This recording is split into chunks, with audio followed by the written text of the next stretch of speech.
Hello, welcome to Unlocking Landscapes. As ever, my name is Daniel Greenwood. So today I am indoors, so you probably might be able to hear the hum of my computer rather than, the trees or birds or sounds of mushrooms getting tapped on the head or something like that. But I am speaking to Oli Steadman, who is a founding member of the indie folk pop band Stornoway. Oli got in touch recently because he is promoting a fundraiser. He's doing a 30-mile walk around the historic Great North Wood in South London. So that's something I've done some recordings about in the past with Sam Bentley-Toone and Chantal Lindsay for London Wildlife Trust, so check that one out. And so Oli wants to raise some money for the Fourth Reserve Foundation, who are trying to do good work at Buckthorn Cutting, which is a burgeoning nature reserve in the London Borough of Lewisham, alongside the railway that goes effectively from Forest Hill, Monorail Park to London Bridge. So a bit more about Oli. So inspired by Stornoway's music's deep connection to biodiversity conservation, Oli has been obsessed for some years with a quest to #free the battery human by connecting people to the great outdoors. This is the mission behind all of the band's songs, most of which reference specific wild habitats, and behind Oli's fundraising hike taking place next month in aid of the Fourth Reserve Foundation. So in the conversation, we discuss several books which inspired the journey, as well as an update on what Oli's been up to musically, both as part of the band and in his solo and side projects. In general, we talk about what it's like being a successful folk band, any new records or gigs come in, how people can support the fundraiser, a bit of a nod to the team, Anna Maria and Nick, who got the project off the ground at Buckthorn Cutting. We talk about what's interested Oli about the Great North Wood and the sort of interest that he has with conservation and music and vice versa. So it's about 40 minutes long. It was really nice to speak to Oli. So I hope you enjoy the episode, and please check out the links as well in the description so you can, if possible, support Oli's fundraiser. Okay, thanks for listening.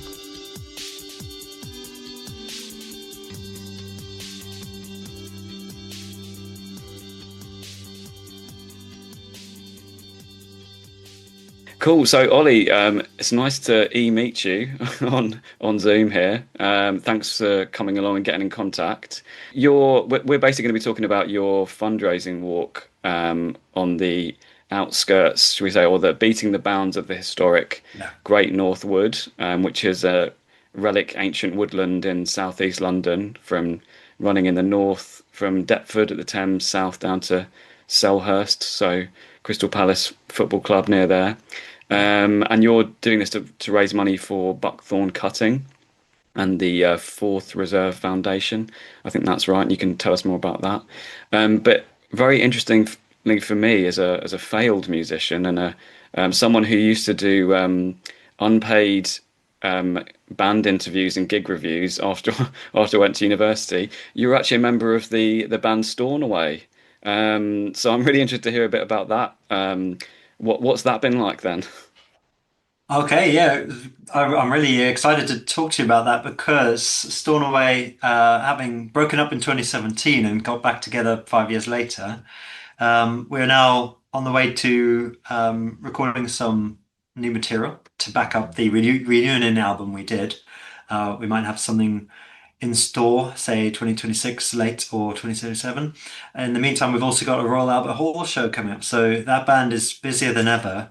Wow. It's also been the thing that introduced me to fundraising for conservation societies, conservation projects, because back in 2011, Stornoway raised upwards of 10 grand for an orangutans charity. We did something with the Marine Conservation Society as well. We released a song called The Good Fish Guide, which you can't find anymore because it's a little bit. It was a little bit of too much fun, really. The song Okay. was it was a bit jokey, but it did name all the threatened fish species at the time. So Globally.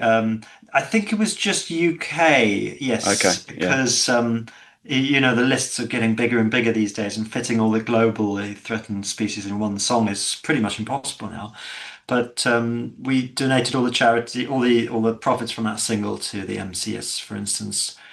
So that started me on a long journey, which then took in things like the Big Green Hike, which used to be an annual charity walk that people did around the whole nation. They've taken a pause at the moment, but I'm talking to them, trying to get them to start it up again. Because as you can see from this fundraising campaign I'm doing, I love hiking for conservation charities. This will be the longest one I've ever done.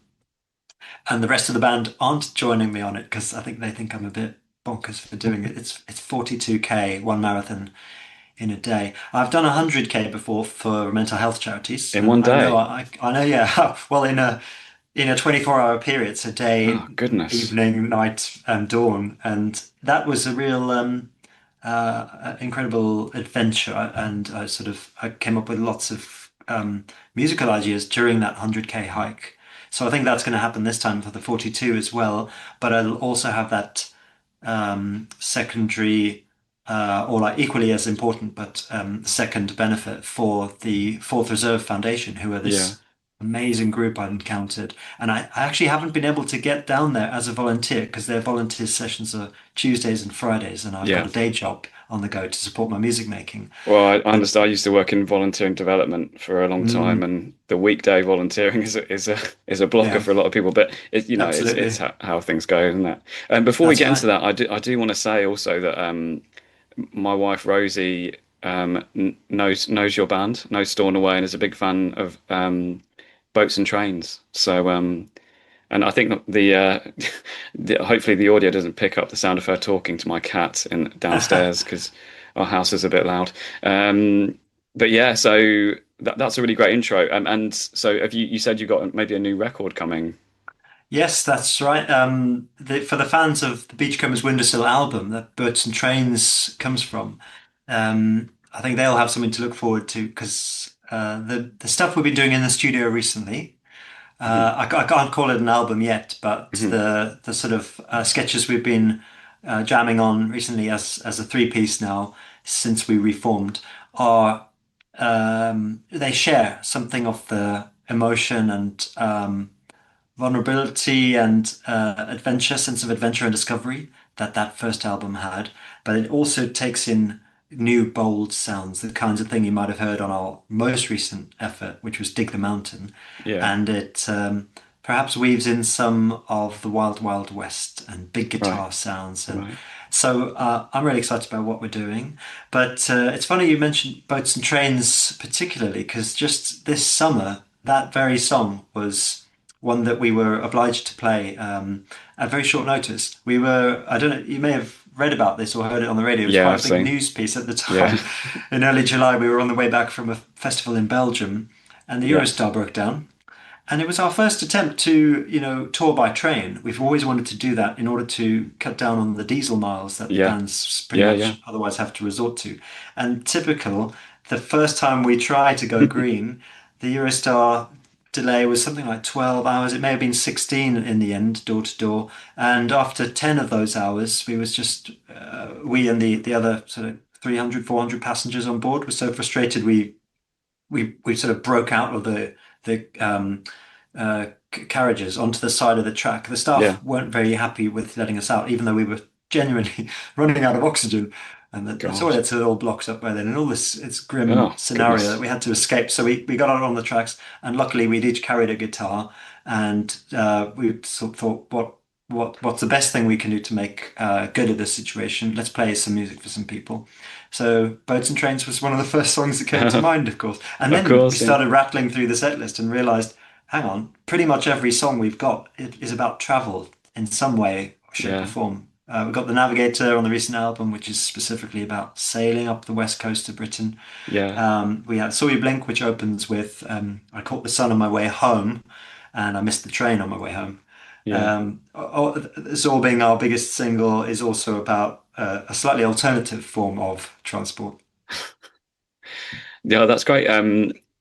We actually, my wife and I, we travelled to Austria by train there and back in June. So we were lucky with the Eurostar because there were issues Mm, afterwards.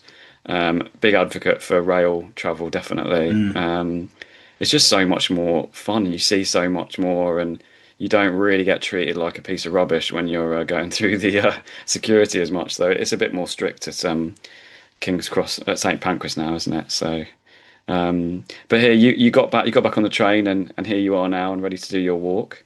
Yes, I Um, mean that's that trip as well in Belgium when we were playing the folk festival that weekend. That was part of the inspiration for this long walk coming up because uh-huh. being in such a flat part of the world, I ended up doing a very long walk on the morning of our show. I like to warm up for our shows by getting out into nature and Yeah, reconnecting with, getting off screens and everything. yeah, And I ended up walking. Um, on a flat plain around some fields for several hours. It certainly wasn't the 42K that I'll be doing around Lewisham, no. but it sort of set me on the path to doing something like that. And then yeah, I'm not kidding myself about the change in city elevation because what we've got in the Great Northwood area is actually a very hilly part of the Yeah, world, and yeah. those 42Ks are going to have a lot of ups and downs. Well, it's part of the of what makes the landscape special, isn't it? Really. Mm, Before we pressed record, I was saying about I grew up on a hilly part of that area of the Great Northwood. Not that it was wooded at the time, but it yeah, there's a lot said about the Y-shaped ridge, clay ridge of the Great yeah. Northwood, and there's also why so much of it's still there because it couldn't be ploughed and difficult to Yeah. build houses on, etc. I would like to come back later to talking about a little bit if there's time about the folk history and inspiration of the Great Northwood because there's quite a lot in Mm, there. yes. Um, so yeah, but it would be really good just to hear a little bit of an outline about first of all the route that you're going to be taking, and Yes. then maybe if you could tell us about buckthorn cutting and why you want to raise funds for them. Yeah. Well, there are several books involved in informing this adventure, as well as the various hikes and charity drives I've done. I mentioned before. So I'll start talking about the books. One is The Old Ways by Robert McFarlane. He's a great friend of the band, and he led us in a video premiere of one of our singles a few Oh, years great. ago. Yeah. And his books I've really admired for a very long time. So The Old Ways is one that maps several of the ancient walking routes and travel routes that people used to pursue before modernization happened on a big scale. Yeah. And it was reading that one as well as, say, The Wild Places, Mountains of the Mind, and Underland. I could go on and on. I love all his books, and they've all really informed this to some extent. Landmarks is another good one, isn't it? That's one, Yeah. yes. And we actually even have in Lewisham a couple of candidates for Is a River Alive, which is his latest text about whether Yeah. rivers should have personal rights, legal rights. And there are rivers that have disappeared here. So you have the Waterlink Way still exists, but Yeah. if you compare that to the plethora of rivers that we used to have in London, it's really sad to think about what we've lost. And you've got So the River Effra in the Great Northwood. that's right. Which, And I mean, yeah. that's a particularly Yeah. relevant one because that is one of the characters in one of my favorite sequences of any writing anywhere, is Zoe Gilbert's book, Mischief Acts. Yeah. Wonderful And book. Wonderful person. Yeah. yeah, and the Yeah. fact that this is a podcast format means I think when I say the following, it'll appeal to listeners. That book exists as a really spectacularly produced audiobook. So if anyone out there loves a good audiobook, you can't do better than Mischief Acts, I'd say. It's like Yeah. this cast of actors, but it doesn't feel like a radio drama. It's just very, very professionally, sensitively done, and it brings the work even more to life than it would be on the page. Because she used to live in the Great Northwood. She used to live around Sydenham. Yeah. I think it was Sydenham. But she lives in Kent now. So when I used to work in Sydenham Hill Wood, she'd drop in, Oh, brilliant. and I'd chat to her and stuff like that. But I didn't know there was an audiobook actually, so I'll have to check that out Yeah. because I love the book. It's really, Mm. really good. Yeah. But yeah, sorry, carry on back. We're talking about the Well, River Effra, yeah. no, it was your episode that introduced me to Zoe and Oh, got me great. to Okay. Yeah. go and seek out that book because she talks with such authority and knowledge about the Downs and then in the wood as well. And then reading the book, I realized, yeah, only someone who grew up in this place and perhaps stood at one of the crossroads, imagining a gibbet with a witch inside it, or stood near the Ephra and felt its ancient presence, could write a book as kind of immersive as this. So that is the second book, The Mischief Act. I mean, even as far as characters from history, like Robert Elaine, I think he was called Robert Elaine, who founded Dulwich College and was a big character around these parts. The book has a lot of really interesting historical fiction Yeah, about characters like that, brings them to life. yeah, Um, yeah. and then that's one link from Zoe over to C.J. Schuler, whose book The Wood That Built London. I know we've both read and really enjoyed, and that is a slightly more um, uh, dry and factual Very history dense. of the Yeah, wood. Yeah, very yeah, dense, very meticulously researched, but yeah. mesmerizing because of the way he rapidly and articulately runs through all these themes that have encapsulated the wood and how humans interact with it. So the commerce of coppicing in the woodland and the trading of, I think wool would have been the main commodity coming through. And then how the woodland management was handled from a distance by, say, the king, and the king granting licenses to Hmm. different people and granting ownership of the wood to different characters like the Archbishop of Canterbury. So C.J. Schuler's book really gives you the whole picture of how society and the wood interacted for so long, and how over those hundreds of years, despite that symbiosis of the two, humanity still went ahead and demolished most of the wood because they thought they knew a better way to use the land. So what we have today is just fragments. Um, I think the final bit I'll just Do you mention is have a a? fourth. Sorry, can I just say, do you Oh, have go ahead, go ahead. a favorite bit of the Great Northwood? It's going to be, I think, around the Crystal Palace. And so when Crystal Palace was created, by bringing the original Crystal Palace from Hyde Park, I think it was where it was, Yeah, they broke it down and then rebuilt it bit by bit and added a few water towers and things where it did then stand in the Crystal Palace Park, which obviously involved the flattening of a great extent of woodland. indeed. But Yeah, yeah. when they set it up, the attraction and the tourism element was so great that yeah, they had to do these things like create new water towers to supply all the water features and the utilities for all the people that were going to arrive. They had to build a whole new train track and open Cox's Walk, for instance, is still, thankfully, is still this beautiful stretch of what I'd almost called a holloway, and a Hmm. completely green covered stretch of the remaining woods around Sydenham Old Woods, Yeah, and you can it was probably cut to get people to the pub, apparently. exactly that's Yeah, correct. and So and Sydenham Hill Wood was carved open. yeah, It was a yeah, bunch of different coppices, but it was carved open, yeah, by the Crystal yeah, Palace High Level Railway. yeah, yeah, So and that yeah, there's a lot of interesting history there.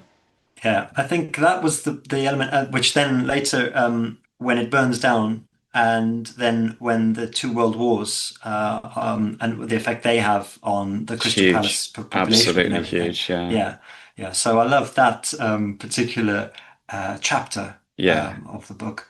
yeah. I sadly missed all his talks that he was giving, but I know C.J. Schuler's a celebrated sort of character around these parts, and I can't wait for his next project. Yeah, I used to be his volunteer manager when he Oh, was really? he's volunteered at Wonderful. Sydenham Hill Wood for a long time. I see. And I remember talking to him when he was thinking about doing a book because Yeah.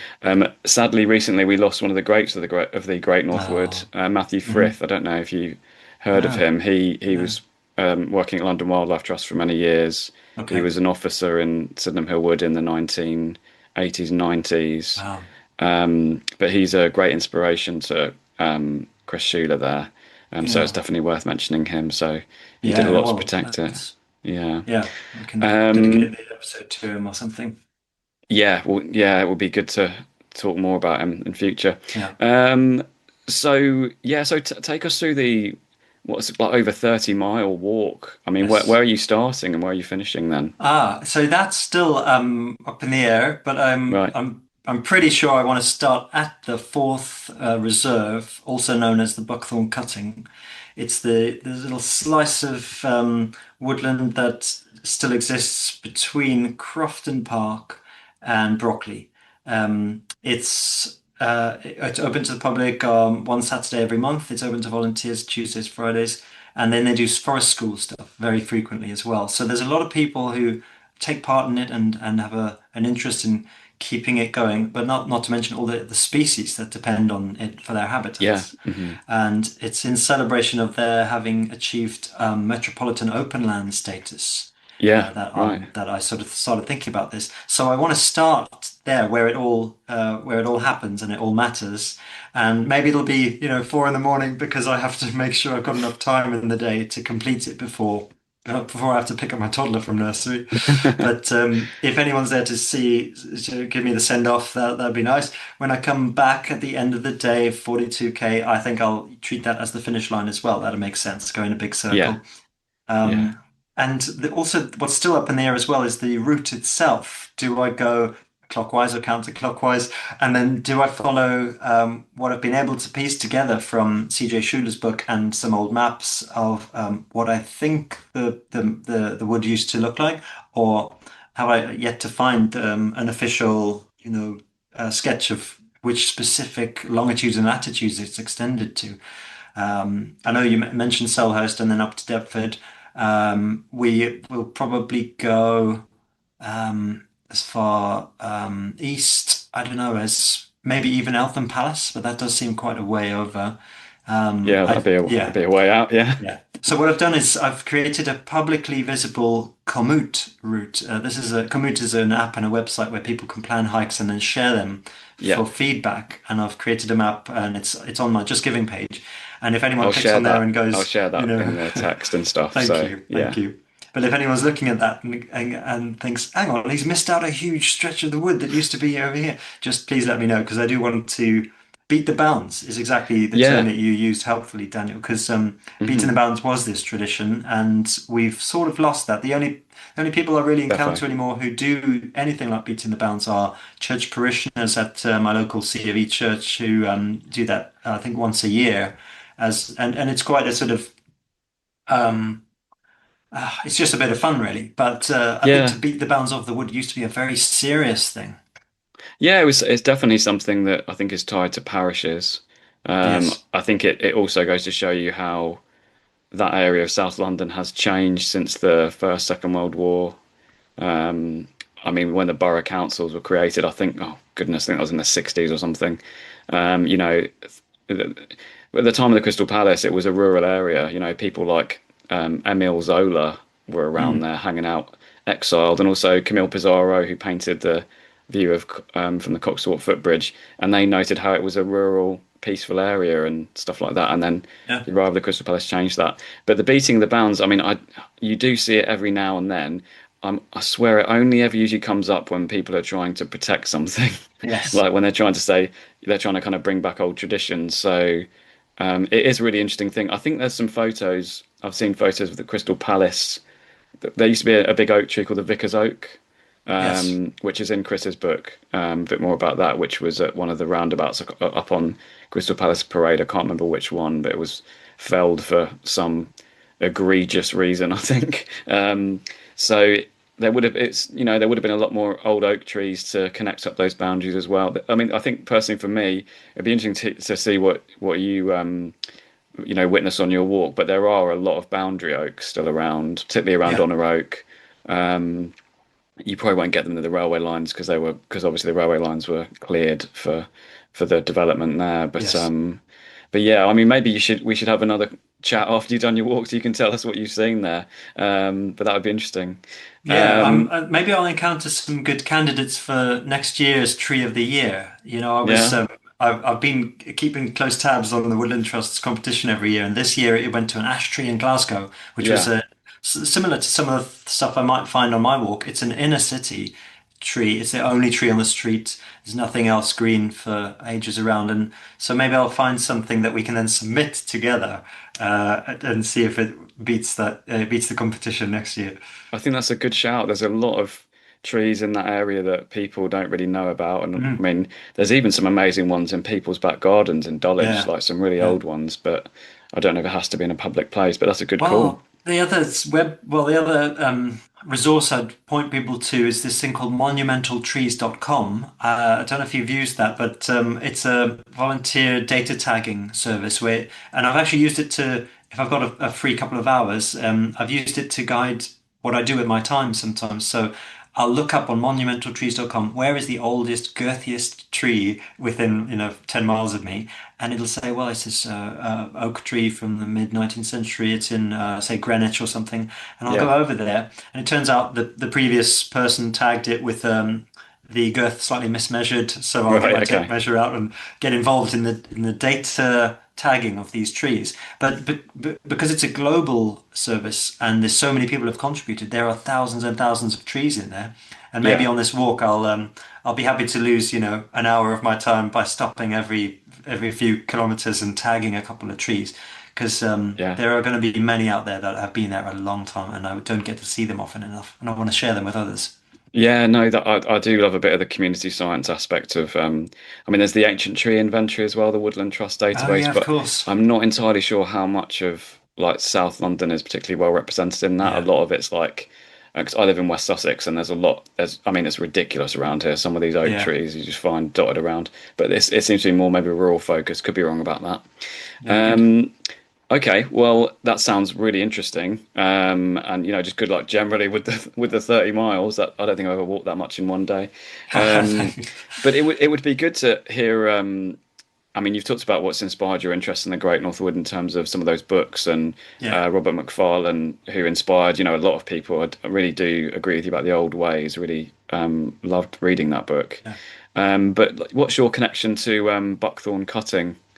Well, I just found myself there on one of their open days. It had been advertised on the Wild South London network. They Okay, do a weekly, on a Wednesday, they do a roundup of all the wild and nurturing things you can do locally in the coming weeks. So I followed their lead and turned up, and it turned out the Buckthorn Cutting Fourth Reserve were just celebrating at that time the launch, I think, of their campaign to go Metropolitan Open Land status. yeah, And so they were doing a bit of fundraising anyway, and they're showcasing what their land has been used for, and showing that, the bug hotels and the picnic tables that people have built, and a actually a music stage down in the very end of the reserve, away yeah. from residents and away from the main portion of the habitats, Uh-huh. but in a corner where it can bring value to the local volunteers and forest schools especially.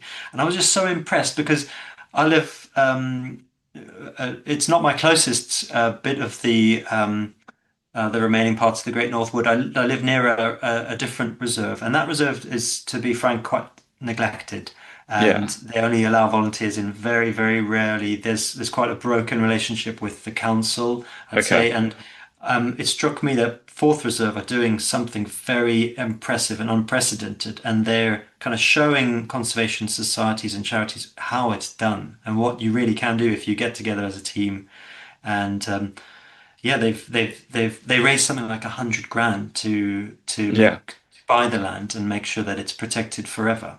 And I'd like to see more people doing that. So I want to support them. And the specific amount that I'm raising for them, which is about £3,500, it's Hmm. going to pay for a rotavator, which is £900, some fruit picking ladders, and then we've got some wood chippers and a shed and a skip for waste removal. So these are all very practical, Yeah. quite sort of boring but practical, important pieces of machinery that are going to contribute to keeping the land biodiverse. Yeah. But if we don't raise the funds this way or some other way, then these things don't happen. So I was just really Indeed. motivated to jump in and um, do my bit.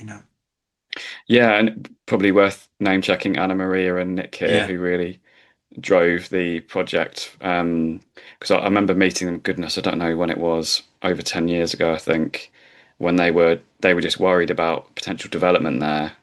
Mm. And it's 10 minutes from London Bridge, pretty much, and you've got this. I remember the guy who designed the Shard. I think his name's Piano. Okay. Um, he was talking about which is obviously 10 minutes away from Honor Oak and Brockley, Yeah. and he was saying how any railway siding that is not developed is basically a waste of land.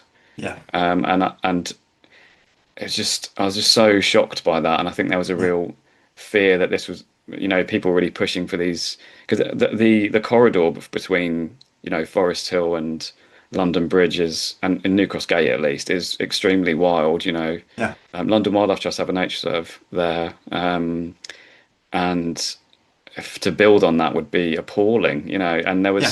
there was obviously a danger of that. So Anna Maria and Nick, who live really close by, they've what they've done is amazing, and it shows you what local communities can do, and that local communities are the drivers of conservation success, really. So, That's right. Yeah, yeah, use it or lose it is probably the motto I'd think of there. yeah, and it's the balance, isn't it? Because obviously, the wildlife needs a break, doesn't it? It doesn't.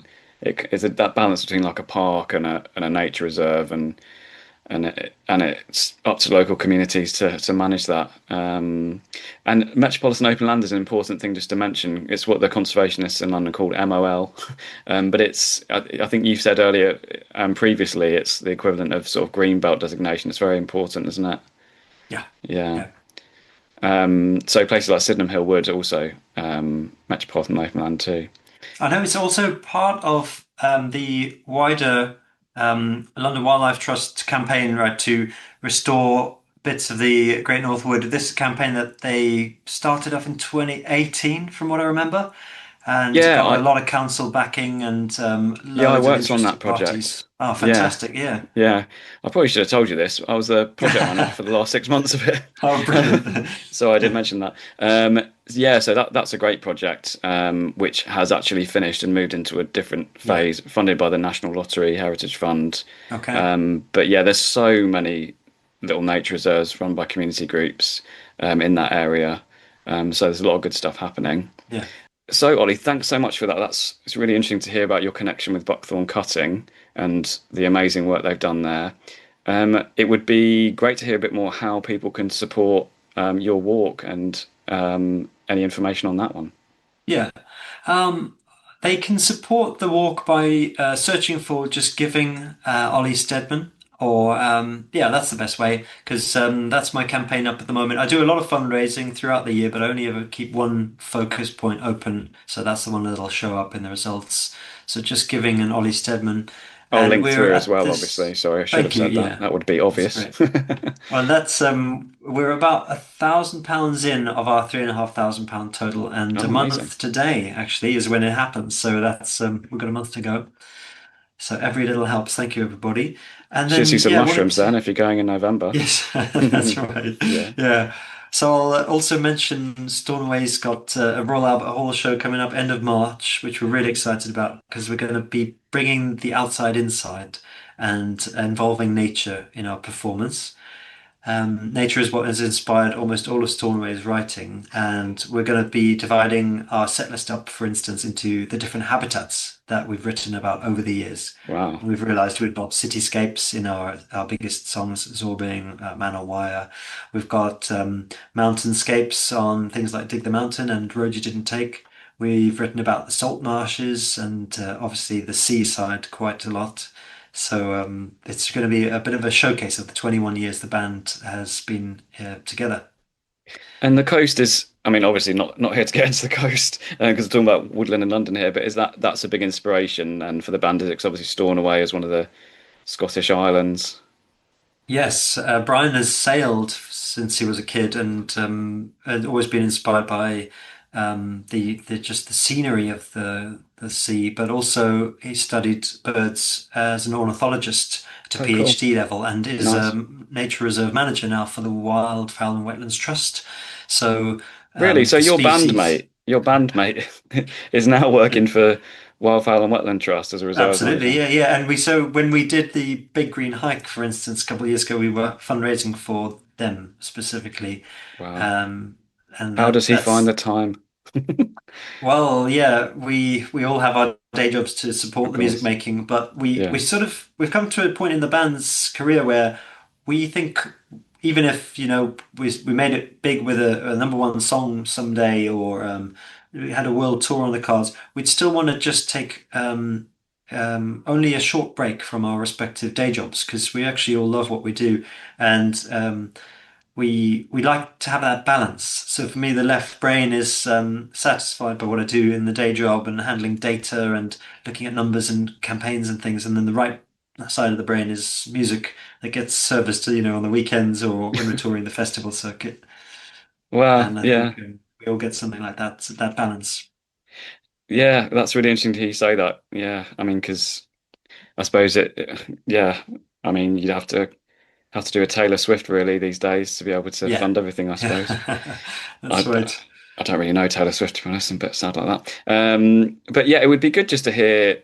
I mean, because we mentioned earlier about the folk history of the Great North Wood, and there's been a lot said about the gypsy traveller history of the Great North Wood, and a lot of the famous writers that used to hang around. Obviously, the Crystal Palace was a big draw. I mean, it's obviously not folk culture so much. It's like Franz Liszt and stuff hanging out in Crystal Palace. But I mean, do you feel a kind of connection or an interest in the folklore of this landscape, and maybe even like creating a new layer of it? Certainly, and I think that is happening already. There is a host of traditional folk music fans who are doing new interpretations and new creations musically, who live in the area. You've got the Goblin Band who live just, it Okay, seems to be, they must live down the road from me because I pass them all the time in the cafe. The folks from Blue Bayou, who are a very exciting band, more from Oxford, but they've all moved to Forest Hill area recently. okay, The Broadside Hacks is a slightly larger collective and a record label that exists. I think they're more of a Hackney, northeast London, but many of them are busy down here. And we've got so many folk sessions that happens at Skians, Blythe Hill Tavern. The music scene is very rich here, even though it suffers the constant threat of venue closure and yeah, razor thin margins. We do have the Fox and Firkin, the Ravensbourne Arms is on its way, and then the Ivy House has been a stalwart of independent music promotion yeah, for ages. So South London is a real like hotbed for innovation at the moment. And I think around folklore specifically, there are people who are going and sitting in, say, Cecil Sharp House Library and reading old folk songs and then bringing them out and playing them for people in new interpretations. One of the other bands I should mention on that front is Evolution of Fishermen. They're doing some really exciting things with how to hold a concert and where can you hold it in such a way that it can involve many artists, many people watching it and perform such old music that you'd think most people would be turned off by it. But yeah, there's loads happening. I'm writing lots of music at the moment, which is folklore infused, and I've actually done a bit of it over in northern Spain in Galicia, experiencing I've been there. the Yeah, Celtic tradition there, yeah, right? And when you go to another physical location, but understand that the cultural co-location of the way people think and their histories and the way they understand music as well, because you've got the yeah. Galician pipes that get played. So that's really buzzing my creativity instinct at the moment, and I seem to be writing at an unusually high rate because I'm so excited by all of it. That's fantastic. So, can we expect from you a Sufjan Stevens-esque record dedicated to the Great North Wood as if it was one of the states of America? Come on, please. Ah, Come on. that's a really interesting way of putting it, actually. I just assembled all my demos from the Galician travels recently, and I've called Yeah. them pinchos for now. Pinchos being those little snacks you can get in more Basque country. Okay. But yeah, they've all got this mood that they share because of where it was written and specifically because of the host. I was kindly invited out there to do a songwriting retreat on my own for 2 weeks and just sort of inhabit the hillsides there. And my Wow. host has really encouraged me the whole way through and said, can you send me those tracks? How did they come out sounding? He donated an old accordion that had been used by folk musicians there. He donated several fiddles and guitars and things, and I used them all in the creation of these songs. And you can play all these So, instruments then. well, yeah, I can You can muddle try. through Yeah. as long as the creative kind of Yeah. buzz is there and the songs screaming to be written down and I can hear it, I'll Yeah. find a way to put it onto an instrument of some description. So I've got my host to thank and the landscapes out there. and yeah, dedicating it in the title and in theme to that location makes a lot of sense. So thanks for that suggestion. Well, if you think about the fact that obviously a lot of, I'm thinking particularly of the Gypsy Roma Traveller traditions, they would have been oral traditions, and there would have Yeah. been lots of songs, lots of folk songs that have obviously just gone. Okay. And I wonder if there were any specific to the history of the Great North Wood. And there's all the stories like Samuel Matthews. Do you know about him, the hermit who lived in No, the woods? don't think so. Fascinating story. And Margaret Finch, she was called Queen of the Gypsies. She used to read people's palms and stuff, and people would travel from all Oh, of over course. London. Yeah, yeah. Yeah, That's where that name Gypsy Hill comes from, isn't it? exactly right. Yeah, Yeah. So yeah, the history is fascinating. Like there's so much in there. So I think you've definitely got a lot of material there. Yeah. And brilliant. who knows what you might unearth on your 30 miles around the Bryn or Yes. something. Yeah. Who knows? We'll see. Um, okay, Ollie. Well, I suppose we're running towards the end of the episode now. So I just want to say to you, thanks so much for getting in touch and for taking the time to speak to me about your planned Pleasure. walk around the Great North Wood. And also, hats off to you for supporting such a great project. And £3,000 is a lot of money to a charity like Buckthorn Yeah. Cutting, the Fourth Reserve Foundation. So that's really great too. And yeah, I just want to wish you all the best with your walk and good luck with the band as well. Thank you so much. It's been a pleasure to speak to you, Daniel. Really have. Thanks for having me on. Great, thanks, Ollie. See you Bye. again.